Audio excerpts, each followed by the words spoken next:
right now, with the Russian troops deployed in Ukraine, there is a concern among some that if another security crisis was to happen in the alliance, it'd be very difficult for Putin to act, considering now he's deployed a very large sum of troops in Ukraine. What would you say to that? And if we talk about Ukraine, out of the troops that are on the Ukrainian border, the big build-up in that point, Russia has still only pushed in about 35-40% of what they had on the border into Ukraine. So there is still capacity in the Russian arsenal. You said 30 to 35% of what was on the border is pushed into Ukraine. From everything I've seen, people are giving much larger numbers for the percentage that have been pushed in. No. I was seeing reports about a few days ago, or it was saying the majority of the forces that were on the border are now within Ukraine. Are you saying that's incorrect? Yeah, it would be incorrect. It would probably be getting towards the majority now as they move this big column up, but it still would be under 50%. I mean, it's depending on your source, it's somewhere between 35 and 48. Huh. Okay. I'll have to look into that later, because I could have sworn there was a bunch of sources saying something different there. Is that just people being like optimistic, or what do you think that is? I think that people are being very optimistic on how the Ukrainians are doing in this war, and they are brilliantly fighting this, both on the information side and fighting side. But the Russians are not doing their usual tactics here. I mean, effectively, Russia is not going and fighting the same way they would in Grozny. That's not the same way they fight in Syria. Not the same way they're actually trained to do. Russia is very much a combined arms force, and it's almost an artillery army that happens to have tanks. Most Russian stuff effectively pushes right in and it just bombs the shit out of everything in front of it. In speaking with Russian officers, in my trips over there, they have said, to me that effectively it is much easier to conquer car parks than it is to conquer apartment buildings. And that's kind of the Russian doctrine in most countries, apart from obviously Ukraine and Georgia. Hey, how's it going? Oi, oi. How you doing, man? Not too bad. Yourself? I am doing splendid. We just did a deep dive into the story about the Kharkiv kid finder. Have you heard about this story? Verdict: false. CNN did not tweet or publish a story about a Kharkiv kid finder. The article was produced by the Reuters fact-check team.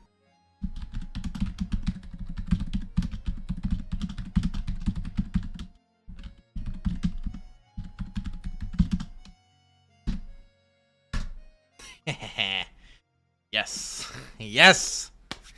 We got him. And nobody should send this tweet over the Vosh for shits and giggles, okay? I have not heard too much about it, but I know that it's probably misinformation.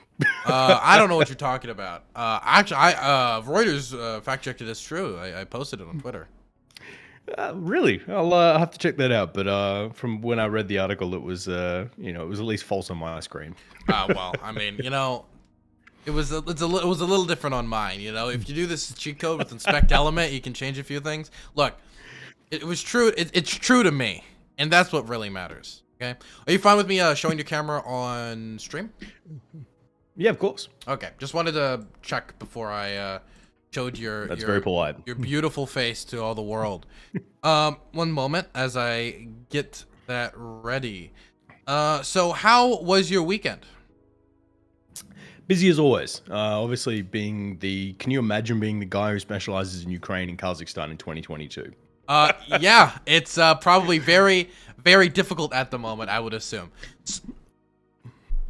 I'm now just dry. It's literally the two places. It's Kazakhstan and Ukraine. Those are the two places that are absolutely insane right now. Most people don't even remember Kazakhstan was going off just like a month ago. Most people don't even remember this, but this will probably go on YouTube. So could you actually talk about what happened in Kazakhstan, since a lot of people don't even know, since this has gotten a lot more attention, the Ukraine situation and what's going on currently?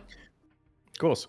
So effectively, Kazakhstan has been in a bit of a problem for quite a while, and there was this tension building up over a long time. Now, Kazakhstan effectively has had a president that they had since sort of 1991, well, technically 86, right through to effectively... I should probably do an intro and actually tell people who I am. So yeah, that's true. Michael Hilliard. I'm Michael Hilliard. I'm a geopolitical analyst working for various think tanks, as well as working quite closely with the State Department at the moment. I used to be a conflict journalist, mostly working in Russia, the Middle East, and Central Asia, as well as Afghanistan and that kind of area. And effectively, I specialize in this area of the world and how complicated and messy it is. I also host the geopolitical show, The Red Line, as well. I love The Red Line. I suggest everybody go watch The Red Line. It's a really good podcast. Well, you can't watch it, you listen to it, but you get the idea. You should listen to The Red Line. Not everyone gets to see my face. Exactly. This is an exclusive. I was about to say it's an exclusive facial. I should probably not use that wording. Anyway. So with Kazakhstan, effectively they had a president named Nursultan Nazarbayev, who effectively has ran the country until very recently, and he was removed from office,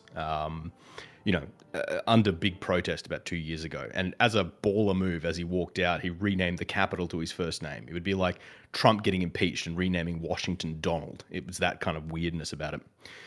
He, as much as he's left power, he's still very much controlling and pulling levers on what's happening in government, because he picked his successor, a guy named Kassym-Jomart Tokayev, who's effectively running the country now.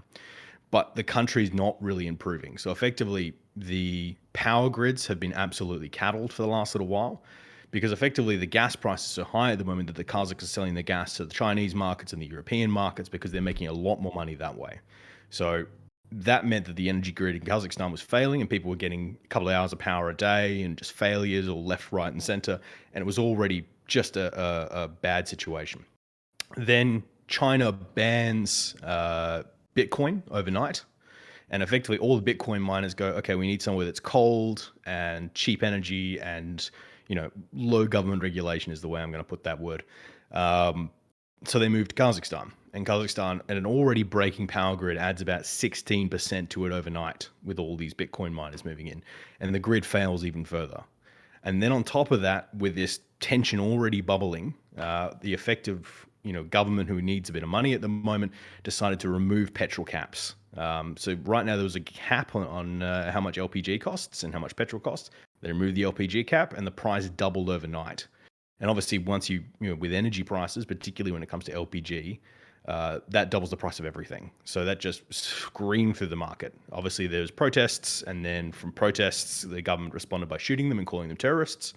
And then the protests just broke out right across the country, with an entire government, apart from Tokayev, resigning. And again, this has been a government in absolute chaos for about 2 years. We've seen, 13 health ministers in the last 2 years. It really has been all over the shop. Nazarbayev has lost his position on the Security Council, which is quite a big move for Kazakhstan. The political headquarters of the major party there, the one that kind of runs everything, Nur-Sultan, was burnt to the ground. City Hall was stormed. I saw a lot of this. Crazy. I mean, I saw people chasing military vehicles on horseback. I saw people detaining military officials and soldiers, like civilians doing this. I saw them storming buildings. There was even some street fighting, from what I saw, between I would actually guess you could say armed insurgents. The Kazakh government would say criminal gangs. But it was actually quite crazy. A lot of the footage that was coming out of Kazakhstan. It's the most unrest Kazakhstan has probably seen since the collapse of the Soviet Union. Yes, so Kazakhstan usually doesn't see this much unrest, and what did stop it in the end is effectively a CSTO. So CSTO is kind of, to really generalize, is Russian NATO, who sent in a bunch of troops to effectively calm everything down and re-secure the situation, keeping Tokayev in power. Because as it's this really complicated world of the fact that Tokayev is, it's a one-party state effectively. You have kind of Nur-Sultan, who gets 80-something% of the vote, and then a bunch of tiny little parties down the bottom that don't really matter. So if you remove Tokayev, which is what the protesters were calling for, you'd end up with a bit of a free-for-all between a lot of these oligarchs on who actually takes the power. And Russia doesn't want that. And the Central Asians didn't want that either, because Kazakhstan is kind of, if the Central Asian republics were a family, Kazakhstan's the oldest brother who went off and got an accountant job and kind of pays for the Christmas party for everyone, to really kind of over-exaggerate here. But it's very important to Central Asia and to Russia that Kazakhstan remains stable. So Russia did effectively troops in to make sure Tokayev stayed in power. Yeah, so this is actually, and we can use, and I know I'm very interested in talking about this, because I forgot that you actually specialize in Kazakhstan too, and I never got to talk to you about Kazakhstan with everything going on. And maybe we can have a completely separate conversation just about Kazakhstan at some point. But I wanted to ask you that I know the government has responded in part to the protests, not only through the former leader of Kazakhstan, them saying like, oh, we're going to try to remove some of the influence he has, or them trying to make some pushes towards that. I've seen that they tried to roll back a lot of this a lot of the things that caused the energy crisis for everyday working Kazakhs. That's the right word, right? Kazakhs, I believe. Kazakhs, yes. Kazakhs, awesome. I'm also proud that there's been no Borat references yet, and there will be no Borat references during the entirety of this conversation. Besides that one. So Borat is something that the Kazakhs really don't. They're the two fastest things in the universe. Having spent enough time in Kazakhstan, are the speed of light and how fast they will tell you that was filmed in Romania. True. It is pretty. God, I love the movie's so good though. Anyway, wait. Okay, we got to move away from it.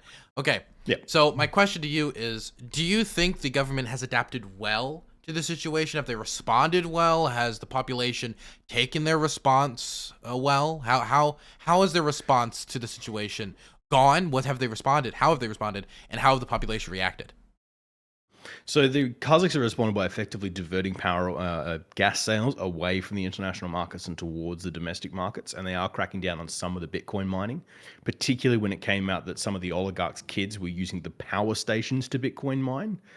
That's been cracked down on, which actually some oligarchs lost a bit of money on that one.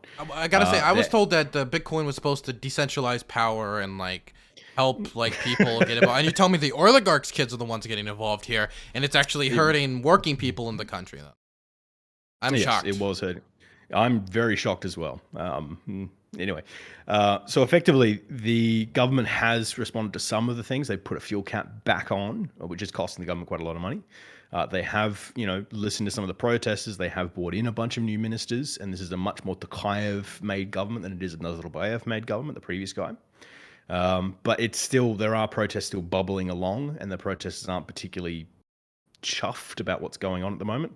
So it will likely kick off again, but probably not to the scale we saw it is. The last time was a perfect storm of Bitcoin, cold weather, terrible grids, and it was right on the 1-year anniversary of, there was a protest in Zhenalzhen, which is where this all kicked off in the very west in the oil fields, where exactly 10 years beforehand, these protesters had asked for better pay, and Nazarbayev responded with machine guns. So it was, this perfect storm that created that first protest. We probably won't see as deep a protest, but there is movements throughout the country at the moment. I just want to talk to people quickly in chat before we move on, because there's actually probably a good pivot here. But there's a lot of revolutions and coups and stuff that goes on in the world all the time. The ones that I will often say that were probably the most justified revolutions, definitely with the conversations we're going to have, is the Orange Revolution, 2014, Euromaidan, and I would say the 2022 protests in Kazakhstan. Definitely considering the brutality. The Kazakh government's probably one of the most authoritarian governments in the world, still standing, I would probably point to. And so let's pivot over to Ukraine, because there's something I actually wanted to ask you about, specifically actually having to do with Kazakhstan and Ukraine and how these two issues I think are related in a way. I saw somebody talking about earlier about how right now with the Russian troops deployed in Ukraine, there is a concern among some that if another security crisis was to happen in the alliance and the alliance we were just talking about, or around Russia's sphere of influence, it'd be very difficult for Putin to act, considering now he's deployed a very large sum of troops in Ukraine, and he's pinned down a decent amount of resources in Ukraine, while also restricting his economy, which also restricts an economic response. What would you say to that? Well, the Russians have still kept all their deployments in Tajikistan and Kyrgyzstan at the moment. They will remain there as a very big part of importance. And the Chinese have also deployed men into Tajikistan as well. Although the Chinese don't call them bases, they are border patrol posts in a way of calling it. So Russia is still prepared for a Central Asian threat, and they've been doing lots of drills with the Uzbeks as well to prepare for such an eventuality. Again, there's still about 30% of the Russian forces that are not even on the Ukrainian front at the moment that have, can be deployed. And because Russia is a conscript state, they can call up even more reserves. And if we talk about Ukraine, out of the, troops that are on the Ukrainian border, the big build-up in that point, Russia has still only pushed in about 40% of what they had on the border into Ukraine. So there is still capacity in the Russian arsenal. You said 30 to 35% of what was on the border is pushed into Ukraine. From everything I've seen, people are giving much larger numbers for the percentage that have been pushed in. No. So effectively, we haven't even seen the deployment of particularly some of the Russian shock groups. The Spetsnaz has been in there, but not the big shock groups. We haven't seen any T-14s enter Ukraine yet, which is Russia's new tank and the one they really, that is the good one. We haven't seen any of the really crack artillery units, the ones that usually get deployed near Estonia. We haven't seen them deployed in yet. So there's still quite a lot of capacity to go in. And that's, I'm sure we're going to be talking a lot about that later on, but this is effectively Russia is hoping for a very Georgia-style war here. And unfortunately, it's probably not going to get that. So I was seeing reports about a few days ago, or I would even say like yesterday, that 95% of the troops that were on the border, this is from like, of course, Next does an extremely biased source, but I was seeing it from, I think from a few sources, that was saying the majority of the forces that were on the border are now within Ukraine. Are you saying that's incorrect? That it would be, yeah, it would be incorrect. It would probably be getting towards the majority now as they move this big column up, but it still would be under 50%. I mean, it's depending on your source, it's somewhere between 35 and 48. Huh. Okay. I'll have to look into that later because I could have sworn there was a bunch of sources saying something different there. Is that just people being like optimistic, or what do you think that is? I think that people are being very optimistic on how the Ukrainians are doing in this war, and they are brilliantly fighting this, both on the information side and fighting side. But the Russians are not doing their usual tactics here. I mean, effectively, Russia is not going and fighting the same way they would in Grozny. That's not the same way they'd fight in Syria. Not the same way they're actually trained to do. Russia is very much a combined arms force, and it's almost an artillery army that happens to have tanks. Most Russian stuff effectively pushes right in and it just bombs the shit out of everything in front of it. In speaking with Russian officers, in my trips over there, they have said, to me that effectively it is much easier to conquer car parks than it is to conquer apartment buildings. And that's kind of the Russian doctrine in most countries, apart from obviously Ukraine and Georgia. So I'm getting from NSNBC right now that senior defense official says that 95% of Russia's forces amassed at the border are now inside of Ukraine. I would be doubtful of that, but sure. I'll double check into that. But the last briefing I had 4 days ago was 48. Okay. Well, to be fair, this is 3 days ago, but I don't think that would change in that like one day, obviously. Yeah. Okay, we'll have to double check that at another time then. Okay, so I wanted to ask you a few questions here. So the first big question I have for you is, and this is the question that's been on a lot of people's minds. Is this going how the Russians planned it? No. So you got to realize this is effectively, it's a very weird conflict. And this is why a lot of analysts were caught off guard, because it just doesn't make sense on what the end game is here. Unless you think that Putin is effectively way behind, behind the eight ball and not really reading the briefs on what Ukraine is going through at the moment. Now, Putin was expecting this to be a Georgia-style war. And if we look at 2008, Russia moved into, Abkhazia and South Ossetia, recognized them as breakaway republics, and effectively declared a very quick 12-day war against Georgia, who at the time was looking to join NATO. Bombed effectively some airfields, bombed some, military institutions, took a few cities, and then Georgia surrendered, and Georgia's not part of NATO today, and those breakaway parties still exist. So I think he was hoping that was how Ukraine would go. But we think, obviously he's deployed far more into Ukraine. He did know Ukraine was stronger. But it's, again, it's a really weird time for Russia that they know that if they effectively go to what they want to do, which is go to a full car park doctrine, just so, all these cities they surrounded like Chernigov and into, the actual real center of Kharkiv, and just flatten it with artillery and move through, that is unfortunately going to get much more international flashback, because right now we're talking 300 casualties to civilians a day. Once we move to that point, we're going to start to get to 30,000 casualties a day, which is, and every civilian you kill, you just radicalize their family.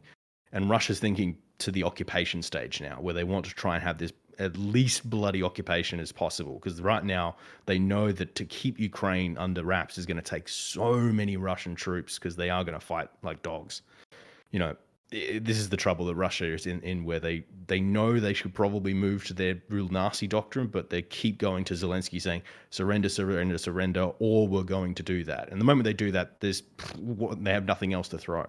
I wanted to talk about something particularly in relation to that, and that is I know Zelensky and others have talked about specifically like a lot of instances where the Russian military has engaged in war crimes.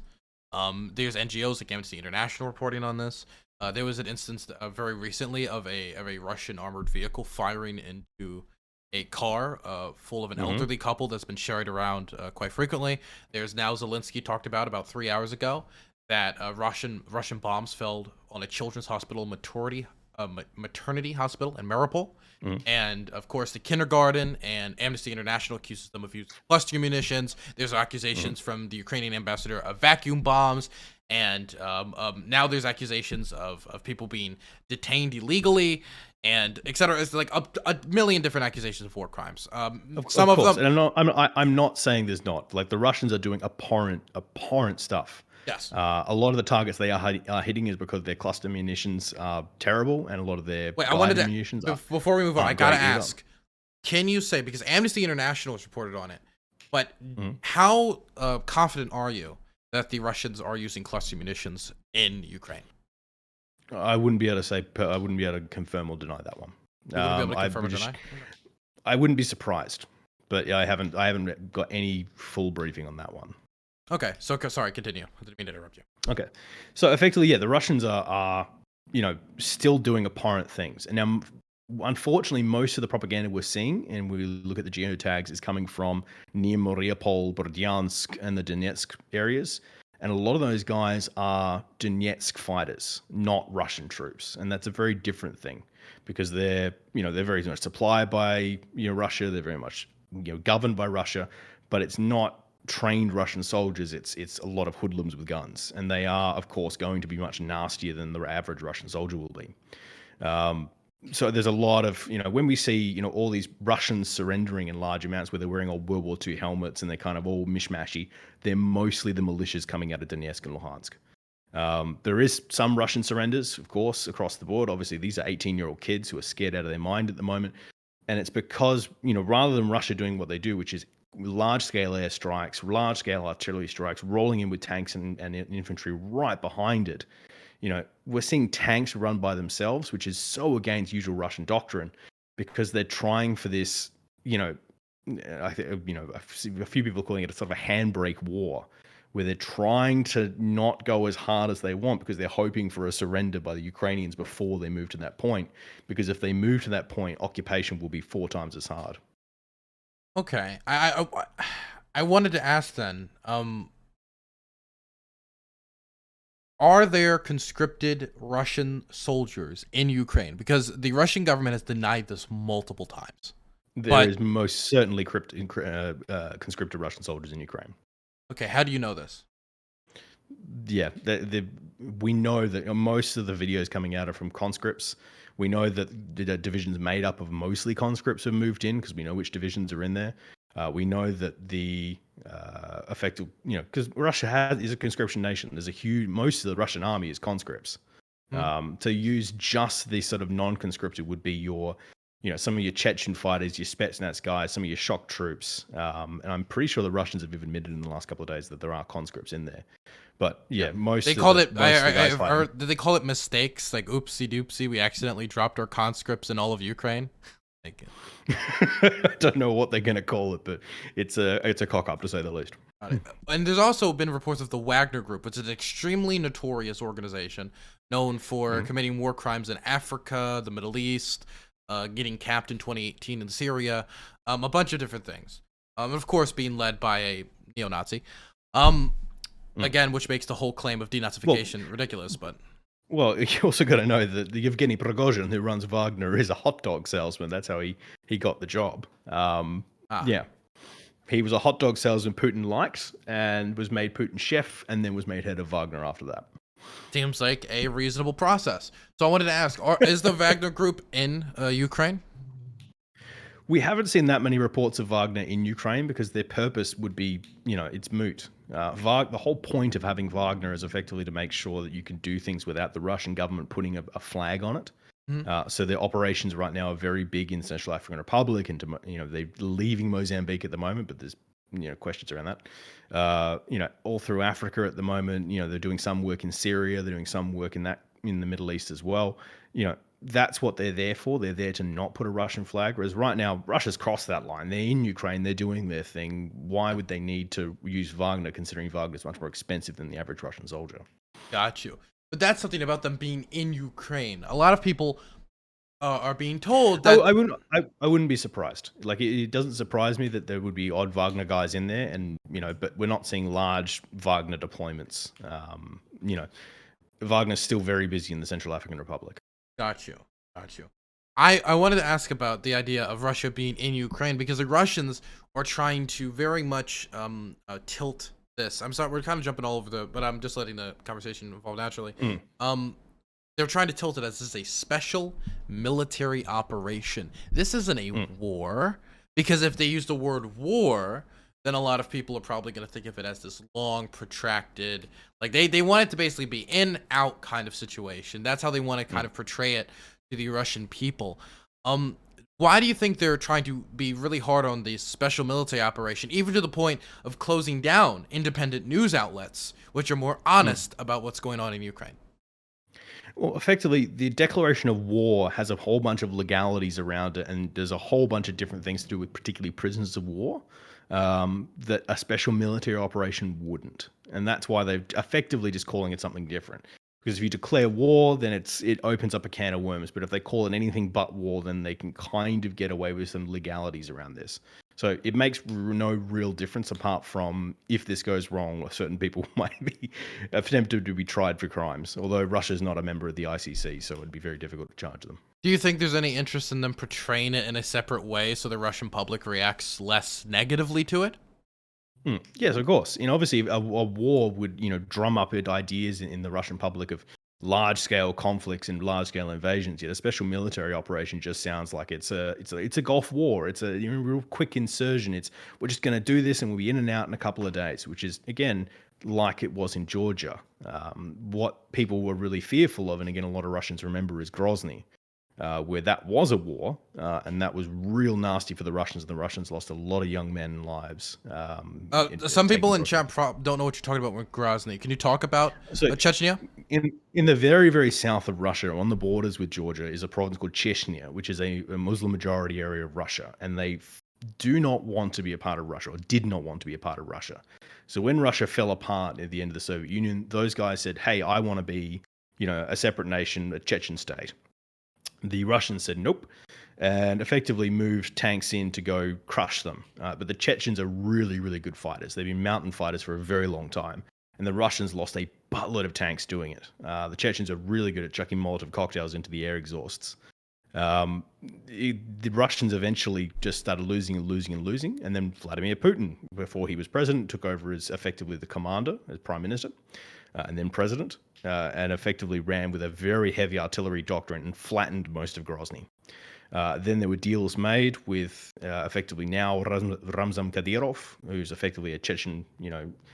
He's a very weird guy. He's very much kill the gays, but also I'm going to put the whole country on standby to find my cat. There's we could do a whole 2 hours on how weird Kadyrov is. But Chechnya is now this really. I'm trying to think if there's a US equivalent of it. There's probably not. It's just this kind of Muslim area of Russia that vehemently has nationalism in themselves and are part of Russia at the moment because they, effectively Kadyrov has made lots of deals with Putin to keep everything under control. I have two questions. The first question I have is about Chechnya, and then I want to bring Chechnya back to the conflict because Chechen fighters are engaged in a conflict. And I don't want to be light when I say that Chechen fighters don't have the best human rights record. So it's an understatement. It's an understatement to be sure. But I first wanted to ask about the gays, and I had a debate recently with some people who were more pro-Russia in this conflict, and I brought up the fact that the Chechen micro mini inside Russia state, whatever you want to call it, due to its special relationship, put gay people in concentration camps. Do you think that is exaggeration at all, or do you think that's an accurate depiction? I think it's an exaggeration, concentration camps, but there definitely are very much assaults and there's killings and whatnot. But they did put re-education. Re-education camps for gays would be a more accurate depiction. It would be more accurate. It's kind of, it's not. It's the the US kind of like pray away the gay camps. It's that, but worse. It's that, but more brutal, you would say? Yes, very much so. And they do regularly beat up gay people, and they do all sorts of real nasty stuff down in Chechnya. I've heard that there have been deaths in said facilities. Is that true? I wouldn't be surprised. I haven't seen the exact documents on that, but it would not surprise me whatsoever. I know there's been lots of deaths of, where they find gay people in Chechnya and Dagestan, and they do effectively, beat them up till death. But I haven't seen anything inside these camps. But again, that's not something I've been looking very closely at. Okay. And I wanted to ask about Chechens fighting in Ukraine. What can you tell me about the Chechen military fighting in Ukraine, and I've seen Chechens who are not very favorable towards the current government in Chechnya actually reportedly possibly fighting on the other side. Not a lot, but a few. And I wanted to highlight that as well. So Chechens are viewed almost as shock troops, as fear troops, because of the fact they have this really fearsome reputation. Not only for being great fighters and real dogged fighters, but also the fact that they have been known to, the R word, I'm going to keep it nice and friendly here, but the R word right through the area and pillage and plunder and do whatever they need to do. So there is a bit of, again, Putin is trying to... I was so confused. I was like, why is he calling them mentally disabled? And then I realized, oh. The four-letter one. Yeah, yes, I got you. Okay. Advertiser friendly here. So effectively... they are right now. Putin is trying to scare the shit out of the Ukrainians and go, look, I'm going to do the worst things possible. Surrender now, or this is going to happen. And by chucking Chechnyans into the conflict, has really scared a lot of Ukrainian, particularly women, knowing that if they're caught by Chechens, that it's not going to be a particularly nice experience for them. And that's I'm not saying that's true or false. I'm just saying that's the perception among a lot of Ukrainians. So there have been lots donated by Kadyrov to go fight. We haven't seen them doing too much fighting yet. We've seen a little bit, but nothing dramatic. But yeah, it's an interesting kettle of fish at the moment. There have been a lot of reports on possible Chechen casualties here, there, and like everywhere. How accurate have a lot of the reports been coming out, particularly from the Ukrainian side when it comes to Chechen casualties? So there have been some, again, because there are Chechens in just the regular Russian armed forces. So obviously, if anyone from Chechnya dies, it's the same reason that during World War II you'd always, I killed an SS man, or I killed this and that. Yeah, there are kind of, maybe you killed a few, but the big sort of actual Chechen forces, the real nasty ones, the crack fighters, are still yet to really make too much of an appearance at this point. Got it. Do you expect them to make an appearance? If things escalate, yes. But again, everyone is desperately hoping for Ukraine to effectively surrender before we get to that point. Because once the Chechens go in, it's letting the dog off the leash. You can't put that back. You can't grab them back, because they'll do real nasty things and it will be publicized. Okay, I got one more question about the Chechens, and then I want to go to this idea of surrender and the demands. And then, of course, I want to talk about the Ukrainian armed forces. So what about this report I've seen? I've seen a few reports of Chechen fighters fighting on the other side of the conflict, Chechen fighters who don't have particularly a good relationship with the dictatorship in Chechnya. Do you know about this? Yeah, I do. So effectively, yes, there is. Again, because Chechens are not a monolith, there are Chechens who have completely different opinions, and there are Chechens who hate Kadyrov, and there's Chechens who love Kadyrov. So we have seen Chechens on the other side. It would probably be 10-1 that people on the Chechens on the other side. But yeah, there's reports of Chechens on the other side, and we have seen credible evidence of that. Okay, so since this operation has not gone as Putin has wanted, it seems I wanted to go through like these different demands he has. Now, the first one, and I think is probably the most ridiculous one, is the claim of denazification, that he wants to denazify the country. Yeah. It seems now 12, I think that we're now 13 days into the conflict. 14 possibly? 14. 14. Okay, 14 I think it's 14 days in an hour and a half. What? Wow. 14 days and you know it to the doubt. Do you have a watch that actually has the Ukraine time on it? No, I know it was 10 a.m. my time it kicked off. So got you. Oh God, I was somewhere with. Oh yes, his demands, denazification. It seems that from the demands that are coming out from like these negotiations, denazification has seemed to have fallen off the table, almost as if that was never a real concern. Can you talk about denazification? So, Russia is a very odd country in many, many ways. And one of the oddities of Russia is their absolute obsession with World War II, which they will not call World War II. They call it the Great Patriotic Patriotic War. War. Yep. Right. And you can go to some bum town in the middle of the middle of Siberia, and there'll be a post office, a bottle shop, or a liquor store, and a monument to the Great Patriotic War. It is just such a massive part of the Russian psyche. Also, fun fact: they all their World War II stuff has 1941 to 1945 because they don't talk about the the bit before 1941.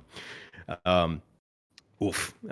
So effectively, you know, for particularly the older audiences, the idea of denazification not only brings up Russian patriotism, brings up Russian victories, and brings up Russian nationalism, but it also, it instills a lot of these images and proudness that comes from what Russia did in World War II.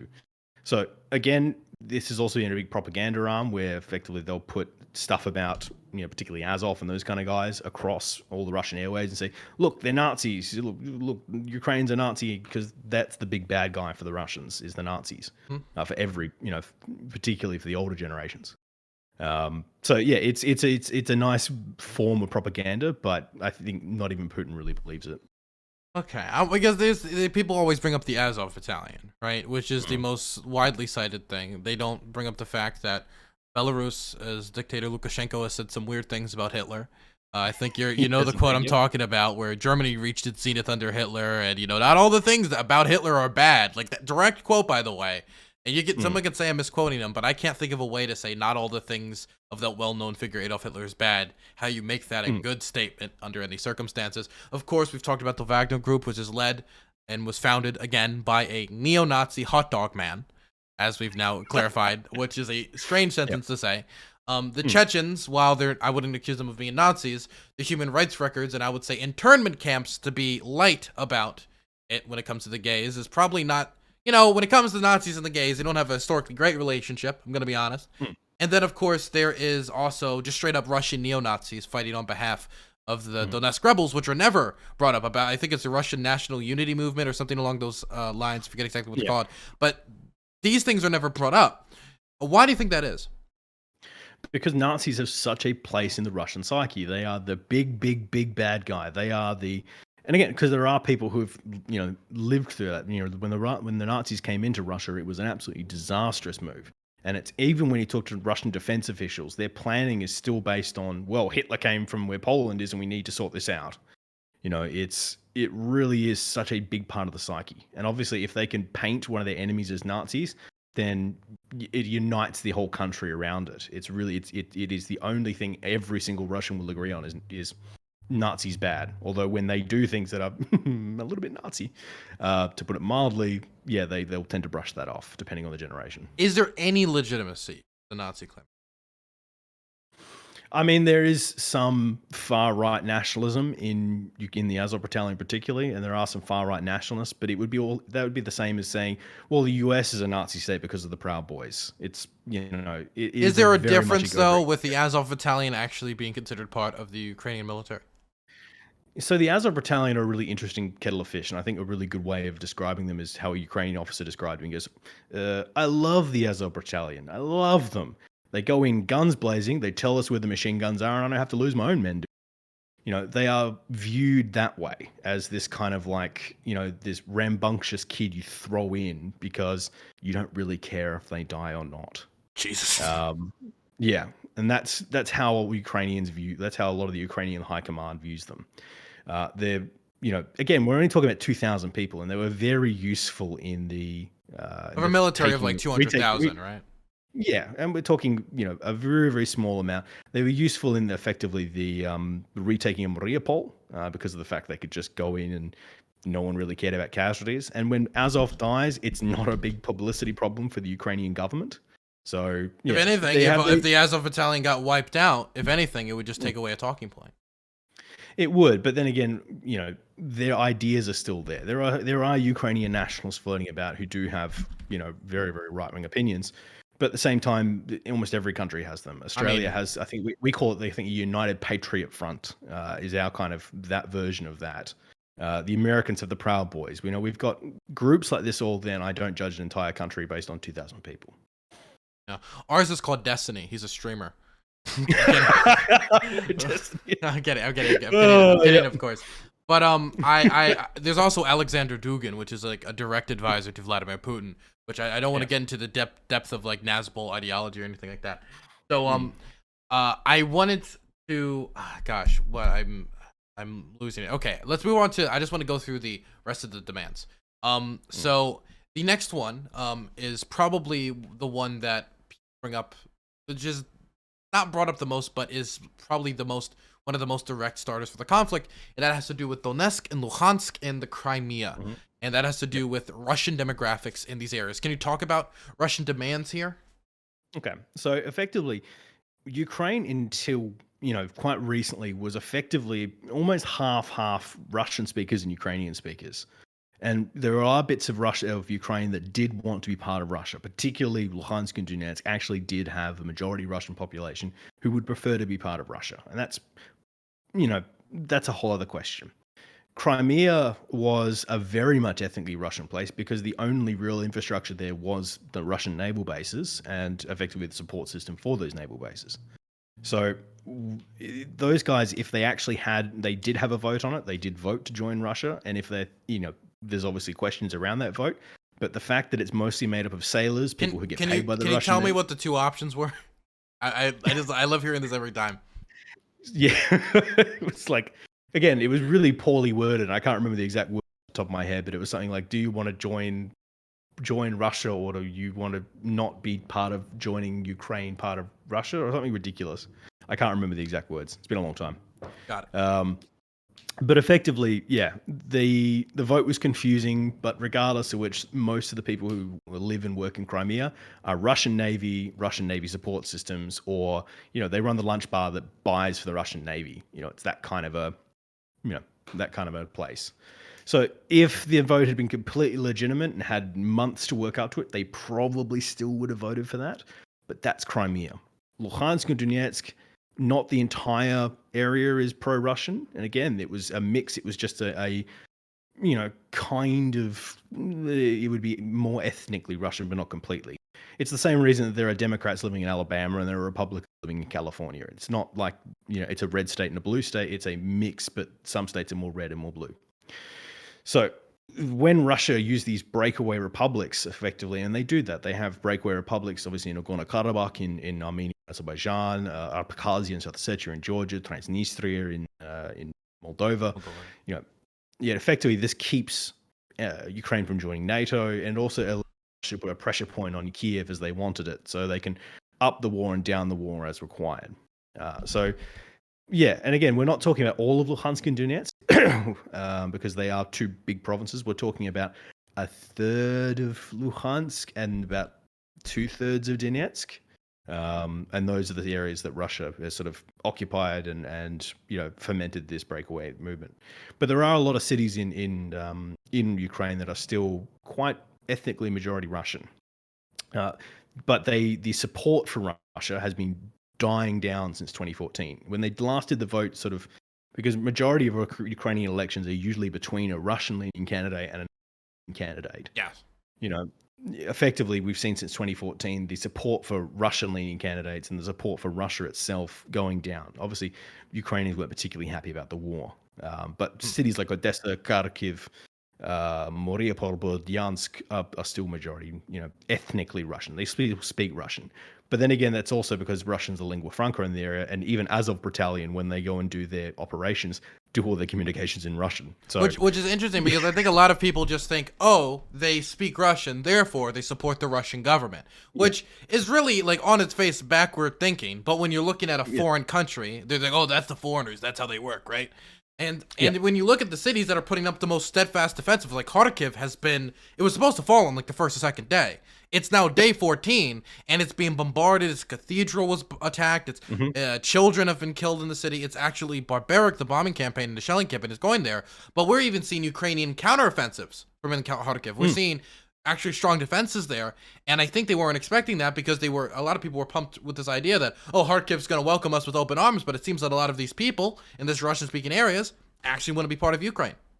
Yep, and this is, again, in 2014, there was an attempt at making a Luhansk a Kharkiv People's Republic in 2014, but it didn't work because people pushed them off and said, "No, I want to be part of Ukraine. What are you talking about?" So Russia, as much as they might be quite close with Russia, Kharkiv is still a Ukrainian city, and they are not particularly happy with being taken over, and that's because the standard of living in Kharkiv is better than it is in Voronezh, which is just kind of across the border. And people can, quite often they'll see people come in from Voronezh into Kharkiv to buy stuff and vice versa, and they know that the Russian standard of living is not particularly great. So, yeah, I don't think a lot of people are super keen to join the Russians, apart from Crimea, Luhansk, Donetsk, possibly Odessa, but even that's a real question mark at the moment. I don't think I'll have another chance to mention this to chat, so I'll mention it now. I'll also say that the Tartars were not exceedingly happy about what happened in Crimea as a minority group, and widely seen a lot of their requests about what was going on denied. I think they had like a Tartar council that like specifically was not happy about it. Can you talk about that at all? Yes. So the Tartars are I don't know how I'm trying to put it in a good term.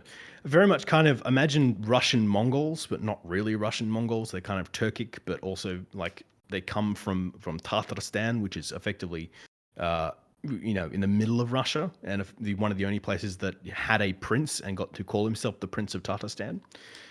So they're steppe peoples. They're not really as, you wouldn't expect them to be like Moscow Russians.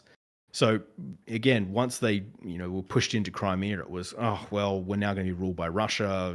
This is a whole other thing. The Russians haven't been particularly nice to Tatars in some parts of Russia. So, but then again, they knew where the wind was blowing, and if they don't vote that way, then Russia may crack down on the Tatars who are living in Crimea and across the strait in the Kerch area. So, I'd also like to say that there was a lot of people who boycotted the vote because they saw it as a fraud. Which would you yes. largely dictate the vote as a fraud?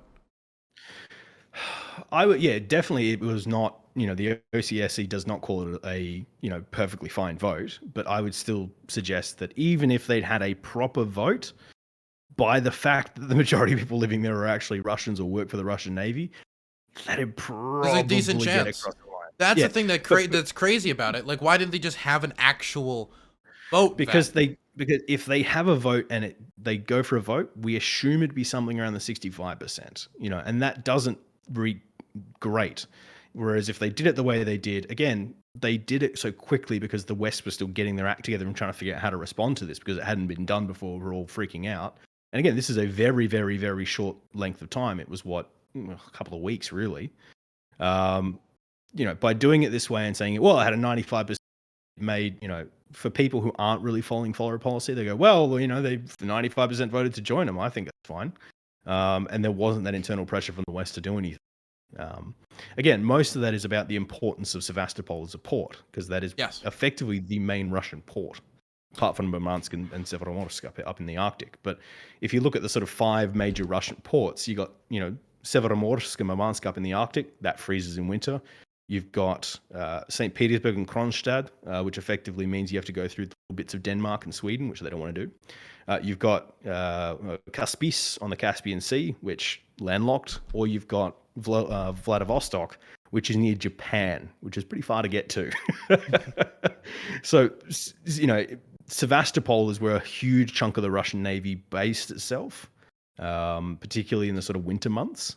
So to lose, and at 2014, you got to realize that there was a lot of fear that Ukraine was about to join NATO, that they're about to join the West. And then there was a question of, if they join the West, what happens to Sevastopol? And then people were, it becomes an American base. And that's something the Russians really, really, really want. So again, I'd not justify it, but that's what a Russian officer would tell you.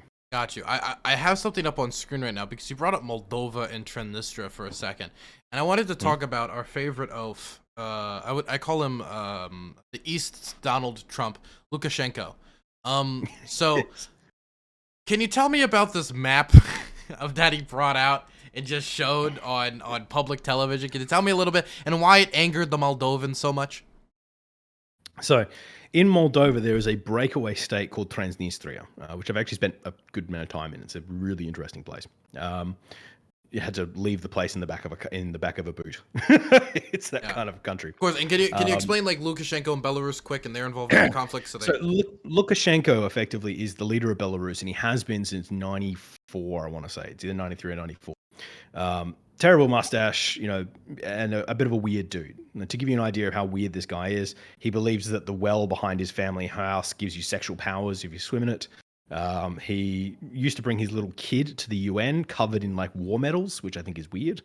And if you go to Minsk, his favorite team is the Minsk Bisons. And he will effectively, if they're losing, it's not unusual for him to scare down to the field and score a few goals for them and then go back and watch the game. Can I also say that he said that there's no COVID, don't worry, I can't see it in the air. Vodka's a good cure for it. The ice in the hockey rink deals with the COVID. He also said it's better to be a dictator than be gay in response to the German foreign minister. That's one of my favorite quotes. That's the one I was going to go for next as well. It's better to be a dictator than to be gay. He's a weird dude. Now he's been very effectively, he's been always leaned Putin, but he's always had this kind of like, where he can kind of, when Putin treats him that badly, he can kind of do a bit more with the West and bring a little bit more balance to it. It's kind of like Tito a little bit, just a little bit like Tito. Yeah. But after the sort of 2020 protests in Belarus, where the Russians effectively helped Lukashenko stay in power, now he's in the balance of power shifted because effectively the opposition in Belarus is also pro-Russian. That's what people tend to forget, is that the parties that would likely take over after Lukashenko are also pro-Russian. So Putin now has a choice of, well, Lukashenko's a bit toxic. He's not really liked by that many people. He would lose a legitimate vote. Why should I keep him in when I get a pro-Russian candidate, even if he leaves? And that's why Lukashenko is doing all these moves to, Daddy Putin, please, keep me around. I'm here to stay. Which is why I've seen these weird moves, like helping capture a lot of Russian journalists to put effectively the refugee stuff into Lithuania, and the balance of power is now he can't move into that balance anymore between the West and the East because he's now so indebted to Putin, because Putin is the only thing keeping him there. Yeah, because he's extremely unpopular. He's quite unpopular. When you go to Belarus, not only do they put corn in their pizza, which I think is a travesty, that's a whole other thing. That sadly sounds attractive to me. Okay, you'll like Belarus then. But effectively, people there, if you're young, you quite often you go shopping into Lithuania, you go to Poland, you go to the West, you understand how the West works. If you're on a Saturday afternoon in the sort of border towns of Lithuania and Belarus, most of the number plates are Belarusian number plates. So people understand how the West are living, and they understand the freedoms that the West have, and they understand that the money's far better over there than Belarus. And because of it, there is this younger generation who, sees their future either as leaving the country or working in IT in Belarus. And they would like to change that. And that's something that, if it goes right and it works and Belarus becomes this, welcomed into the Western sphere with open arms, that is something that really worry Putin. Not just because taking Belarus out of the equation not only puts Kaliningrad way behind, but also risks the Russian defense line being, effectively running all the way from St. Petersburg right down to, the Caucasus, effectively. So why was the Moldovans angry at this map? So effectively, the map that Lukashenko showed that there'd be an attack on Odessa, and they go from Odessa to Transnistria, and they'd link up. Now, the map didn't show that they would push in from Transnistria into the rest of Moldova, but there's obviously worry about that. Friends of mine who are living in Transnistria and Moldova at the moment are worried that if the sanctions are so harsh on Putin, if he goes and takes all of Ukraine, what would stop him moving into Moldova? Because hell, if he's already, going to suffer all these sanctions, he might as well get everything all at once. The map would indicate probably more likely that he would meet up with I think it's the 15th or 14th Guards Army that's sitting in Transnistria for the Russians. It's about 1,500 troops. Would meet up with those guys, and they could, maybe help. Effectively, Transnistria is a giant ammo dump. It has so much ammunition and guns and everything else you need. So it wouldn't be unusual that effectively you can push from Odessa, meet up with Transnistria, resupply, refit your army, and push in from there into the western bits of Ukraine. So I think the map was probably a little over-exaggerated by everyone, saying it was Moldova. But if you increase this sort of amount of troops, so even if, let's say, you have a couple of battalions come in, they cross the border into Transnistria, refit and rearm, that would scare the shit out of the Moldovans, and then Moldova becomes in play. And then if Moldova has a, well, we don't want the Russians, we want to be our own people. Does Putin then freak out and think, well, maybe Moldova's about to join NATO, let's push in and grab them before they do? Because again, it's not very far from Tiraspol to Kishinev. It's what, I've done that journey. I think it's about 2.5 hours by Marshrutka, which is kind of like a Russian minibus. So yeah, it's a complicated situation.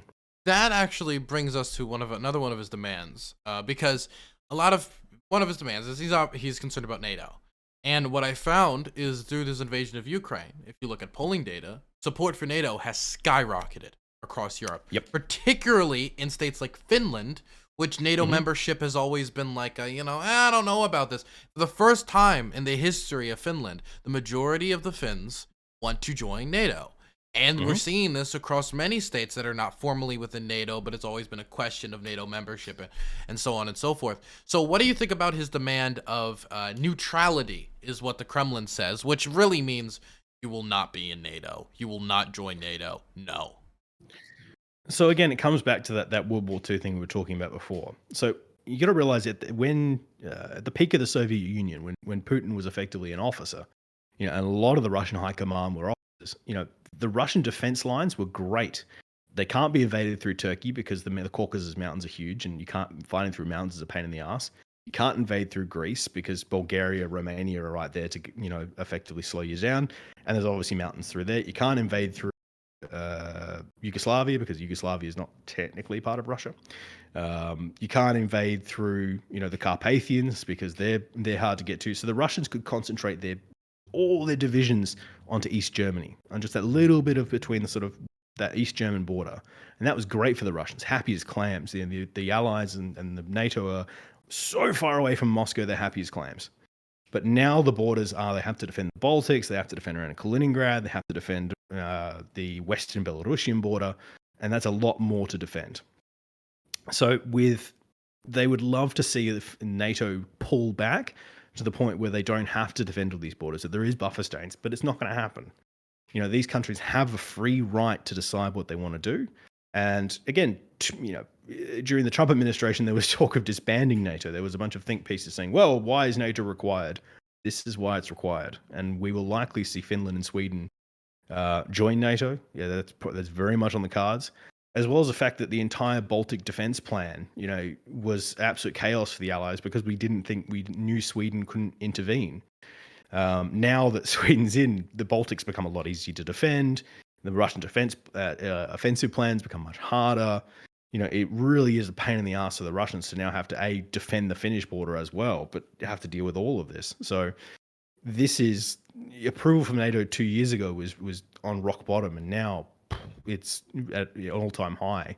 Even nations that usually buck NATO trends, that are always the kind of stick in the mud, like Hungary, are actually on board at the moment. So this is, Putin has done more to unite Europe and NATO than anyone could have ever hoped. So there's a lot of people in my chat who are like, invade Russia? Who's going to invade Russia? They're a nuclear power. No one's going to invade Russia. Like, absolutely not. And again, this is not, everyone knows this, but if you are consistently thinking World War II, so again, that is a huge part of the Russian defense psyche. That's what they talk about. That's all they will, every Russian officer I ever speak with always brings it up. So again, I think they know that they're probably not going to get invaded by, American tanks in Red Square. But yeah, it's something that, we may not understand, but it is definitely a part of Russian sphere. So I need to ask you, do you think that these demands are counterproductive? Definitely the neutrality part, considering that it is pushing for many Americans. Like, I was always like, the idea of NATO for me, I was never interested in European defense. I was always more interested in Asia, and the Middle East is still Asia, but that's not how people think of it. That was like the region I was interested in. This is like the first thing where I'm really like being made aware of why NATO is important in an event in my lifetime. So do you think it is counterproductive what Putin is doing? Definitely, since for many Ukrainians, they are going to be able to say, look, this is exactly why we need to join NATO. Yes, but again, that was a demand that was meant to be rejected. There is no way that the US if the US had kicked out, with the Russian demands, that would require kicking out Estonia, Latvia, Lithuania, Poland, Romania, Hungary, Bulgaria, Montenegro, Macedonia, and Croatia. Could you talk about the original Russian demands, which included talk about those, because these are different demands. It was like denazification, that your NATO should pull back to the pre-Cold War borders, effectively to end NATO at Germany. That it shouldn't expand any further and shouldn't intervene. That NATO should be, any time that any country even talks about joining, they have to run it by the Russians. These are demands that were meant to be rejected. Because there's no way NATO would do it. Because if NATO actually did capitulate on even one of those nations and said, the Baltics are no longer part of NATO, that would have just, sent shivers down everyone's spine, and NATO would have gone, well, it wasn't the point of, mutual defense. You've just abandoned us. When invasion actually does happen, are you going to abandon us again? It's again, points meant to be rejected. Okay, so let me ask you. Do you think if we'll go to this last demand before I ask this question. Now, the last demand is the finishing the demilitarization of the country. What do you think he means by this? So he would like to see a almost Treaty of Versailles kind of, which is the sort of World War I peace deal. That Ukraine can only have a certain amount of troops, and it can't, it would be something like Ukraine can only have 10 planes and 20 troops, and, an incredibly weak Ukraine, so that Ukraine could never even think about defending itself, and it would be so, worried about the Russians, because if they've only got 10,000 troops, the Russians can just run over the top of them. That's what the demand is. It's not going to happen. But again, Russia will put all these demands out so that when Ukraine goes to the negotiating table, they can go, well, I'm happy for here, and, give a little bit to the Ukrainians, even though that the middle position is probably what the Russians want anyway. So basically the purpose of the demilitarization. Sorry, I'm eating a pretzel. the purpose. I haven't eaten anything today. I was trying to see if I could sneak it, and I'm very bad at sneaking food. So the purpose of the demilitarization is to basically make it, and this is in the most polite way I could put it, is they want to make it so Ukraine is strategically, permanently Russia's bitch, that they could do anything they wanted, and Ukraine could not resist because A, it's not part of NATO, B, it doesn't have a military, and C, they already took a lot of its really strategically important land like Donetsk, Luhansk, and Crimea. Yeah, exactly. And that's, think about how far you can push the Russians if you have a military of like 10,000. It's just not going to happen. There's a big reason why, Latvia is much more, robust and strong once it joined NATO for yelling at Russians. The whole point of the peace deal would be to make a pacified Ukraine, which is something that, is not going to happen. The Ukrainians are very much, not hoping to go down that road. So let me ask you about these demands. Do you think there is a reality where the Ukrainians accept any of these demands or all of these demands? So last night we did see Zelensky say he's cooled on the idea of joining NATO, which is the first, break in messaging we've seen from Zelensky, which, I guess it's not really that much of a big deal because he couldn't have joined NATO anyway. NATO doesn't have countries that have territorial disputes, so it wouldn't have mattered anyway. Could you repeat that? You cut out. So NATO doesn't allow in countries that have territorial disputes, which Ukraine does. It's why Georgia's not part of NATO. It's why Moldova's not. It's why Ukraine's not. Zelensky saying, "Oh, I'm cooling on the idea of NATO," that would actually require, it wouldn't change anything. Although in that same press conference, he also said he hopes that the US imposes a fly zone on Ukraine, something that the US is wholeheartedly not going to do. So yeah, it's a complicated situation, but we are starting to see the very first signs of more negotiations coming up. Can you tell me very quickly, because I already made a very long video about this, why a no-fly zone is a very stupid idea? Because effectively it only takes one dumbass corporal to, start World War III. It's the same reason the Poles were talking about putting in 100,000 to effectively help get the refugees out from Lvov and westward into Poland. And then they go, yeah, that'd be great. We're not going to attack any Russians. We're just gonna help these guys get out. And then someone goes, what happens when a Russian Mi-6 accidentally strafes you? What happens when a Russian, a random shell kills 4 Polish soldiers? And the Poles go, well, we would respond by probably attacking the airfield that came from, as a retaliatory response. And then they go, well, what the Russians do? I'm like, they would respond by attacking wherever we attacked from. And boom, you're in an escalator, you're in a spiral, and you end up in World War III. Even if it doesn't, if I say to you, this dice here, it only destroys the world if you roll a 6, why would you roll that dice? You can do a lot of what you need to do with NGOs. You can do a lot of what you need to do, unmarked with volunteer brigades. I mean, if the Polish soldiers take the Polish armbands off and they walk in, that's a different story. If they have Polish armbands and they die, that's Polish soldiers, that's NATO soldiers, and then it's a put up or shut up for NATO, where if they go, okay, well, technically the Russians did attack NATO forces, but we're not going to respond because we don't want escalatory, that puts all of NATO into question. The whole point of NATO is mutual defense. No one wants to be pushed into a corner by some dumb Russian corporal accidentally strafing you. Did you hear about Donald Trump's proposal? It was very smart. Oh, yep, I have heard about that one. Can you tell me about First of all, Donald Trump's proposal was to paint some of our planes with Chinese flags and bomb... F-16s, which, by the way, the Chinese do not have F-16s. I just want to throw that out there. Now, just put that out there. A, they don't have F-16s. B, they use a different signal for their stuff than we do. C, the nearest Chinese airbase, and I looked this up, would probably be Djibouti, which again, you would need probably, 3 refills of fuel to get there with an F-16. So, yeah, F-22, sorry. It just, good God. First of all, no one also checks the flag of who's bombing them. They're not like, well, it's got a red flag. Obviously not the come from a Polish airfield and scooted in, bombed, and left.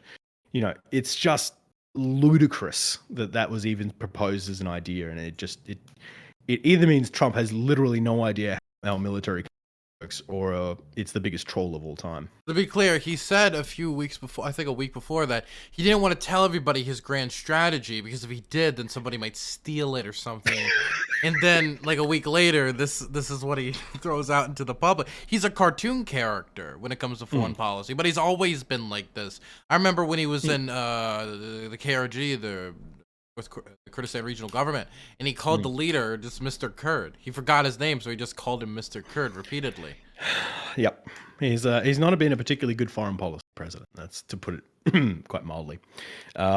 This is a guy who also talks about hurricanes. Nuking the hurricanes.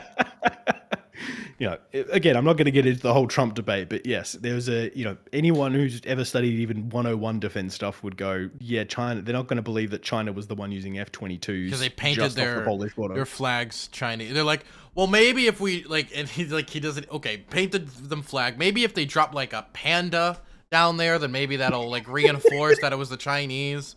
Drop a panda, some bamboo, maybe. Some takeout, maybe that'll really just drive it home that they're I don't this is laughable. This should disqualify him immediately for being president, right? Just put John Bolton in one of those, those cone hats and get him to punch, Putin in the face and say, "Oh, look at China did it." That's as believable as this is. Put a rice hats. Oh my God, it's so terrible. But back to the serious people who actually somewhat know what they're talking about. I wanted to ask before I really want to get into the Ukrainian military, because I'm sure you and me probably have the same sympathies when it comes to Ukraine's sovereignty. Very much.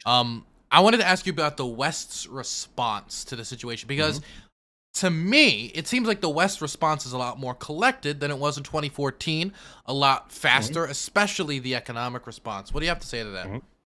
Very much so. I mean, in 2014, it was very quick. No one really knew what to do, and the West was also very divided on what to do.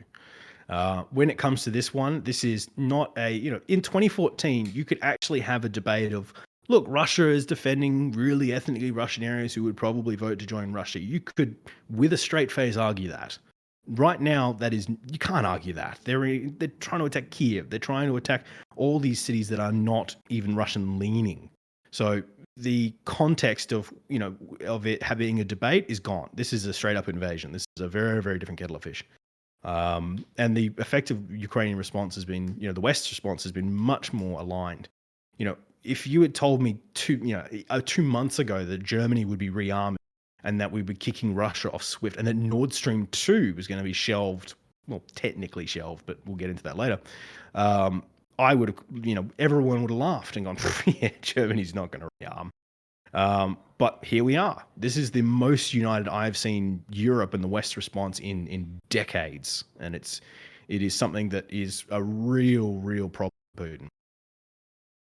So I wanted to ask you first, what do you think about the aid being sent to Ukraine? And then we'll move on to the economic response. So here's the trouble we're having at the moment is this big debate in the defense community at the moment of, if we give the Ukrainians more aid, they desperately need it and they're fighting it and they're killing a lot of Russians and they're really, really great with their defenses. They have, Kiev was supposed to fall a week ago. This is great. But we also, the longer this goes on and the more frustrated Putin gets, the more likely he is to move to that car park doctrine of effectively just leveling cities. To do large-scale strategic bombing. Because right now he's using precision weapons most of the time. So, it's a cruise missile hitting one building. But if he thinks he's really losing this thing, he will start to move to long-range artillery. Are we seeing that move? I mean, we've seen missiles from Belarus. We're seeing, we're not seeing carpet bombing, which is, we're not seeing the artillery just, when the Russians take bits of Syria, they surround the town and then they just level it and turn it to rubble and then move in and take it. And right now we are seeing artillery starting to gather around some of these big cities like Chernigov. That's terrifying. And also the artillery is moving in towards Kiev. There is a debate at the moment of, well, if we keep fighting the Ukrainians fighting as well as they are, then what happens? Does Putin get frustrated and move to that doctrine when we start losing not 300 civilians a day, but 30,000 a day? But that's also meaning the Ukrainians are surrendering. So it's a big debate at the moment on, do we keep supplying them and extend this war out and force Putin to move to a real nasty job? This is like a basic moral question though. We've seen multiple conflicts before of do we submit to the invading army under the guise that we will not be slaughtered? This is the type of stuff that villages had to ask itself when the Nazis invaded. This is the type of stuff. I mean, this is what the Nazis would do if there was resistance efforts. They'd go out, they start shooting people, they start killing civilians, to intimidate people. This is stuff that we've seen. The Mongols would do this actually historically. If you basically just gave up and you gave them all what they wanted, they would usually mostly leave you alone. But on the other hand, that means Ukraine loses its sovereignty. Ukraine loses its military, really. So it has no way to tell the Russians they can't do whatever they want because they have no way to defend itself. They lose large sections of their country. And there's also, I'm not even completely convinced that this isn't also possibly going to still be a regime change war.